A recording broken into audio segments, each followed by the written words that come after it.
Hello everyone, welcome back. If do you like our videos, please do subscribe, share and like.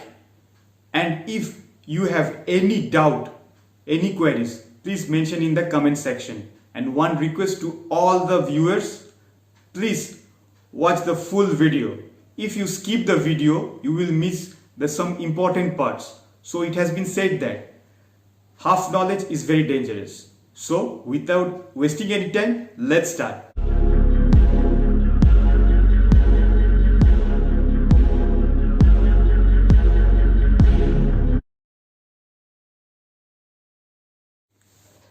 Today our discussion of topic is Law of Crimes series 1. In this series we will discuss the basic parts of the crimes. So first, what is crime? If you ask this question to any ordinary person, you will get a reply that crime means murder, theft. But that is not right. Crime, in ordinary sense, a crime is an unlawful act which is punishable by state or other authority.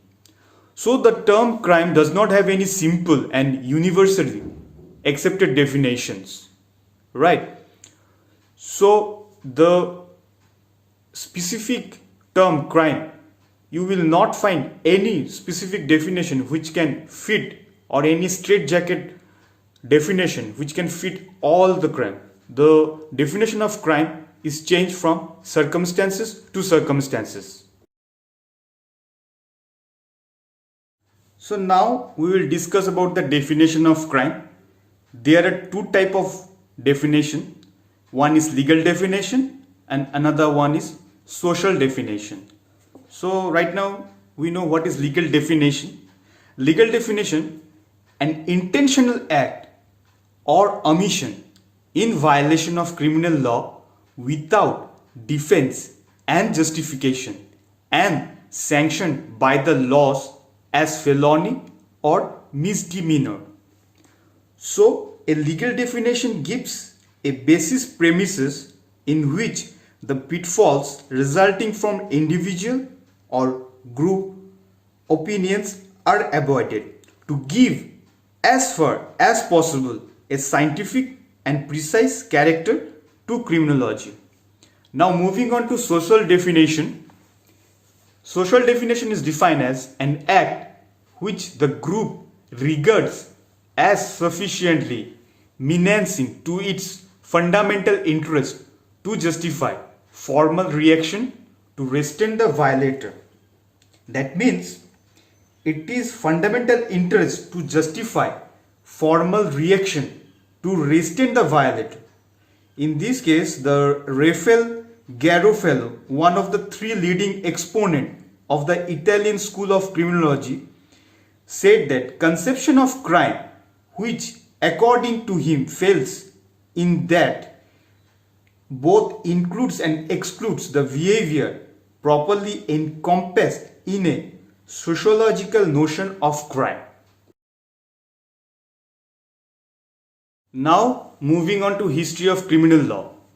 So there is many doubt about who are the creator of criminal law. The history says that the Sumerian people, which is now known as Iraq, produced the earliest written set of criminal laws, and they have created before Christ the code, and they were the first to create a distinction between what is criminal law and what is civil wrongdoings. The main criminal law is based on rule of law, which has been early developed in the England. So now moving on to next topic, that is basis of criminal laws. The criminal law is based on two principles. One is mala insi and another one is malum prohibitum. What is mala insi? It is a Latin phrase meaning wrong or evil in itself. The phrase refers to conduct assessed as sinful or inherently wrong by nature, independent of regulations governing the conduct. Examples are murder, theft, rape, etc. Now moving on to malum prohibitum.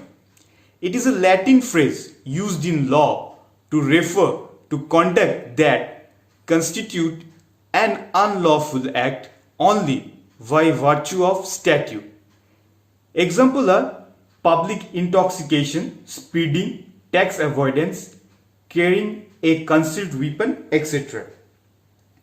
This is a particular true of traditional crimes like murder, theft, rape, etc., which is known as mala in se. But there are various other offences in which there is no element of immorality in the traditional sense. These are known as malum prohibitum. Now moving on to the stages of crime. There are 4 stages of crime. Number 1 is intention, number 2 is preparation, number 3 is attempt, and last one is commission. So what is intention? Intention is the first stage in commission of crime, but mere intention to commit a crime is not punishable. It has been said that devil himself know an intention of a man. Mere intention not followed by preparation, attempt or act cannot constitute an offense. The will cannot be taken for the deed unless there is some external act showing progress in the direction of the crime. So in the intention stage, it is not punishable in general, but there are some exceptions. Number 1 is criminal intimidation, annoyance and insult. Now moving on to the second stage, that is preparation. Preparation is the second stage in the direction of crime.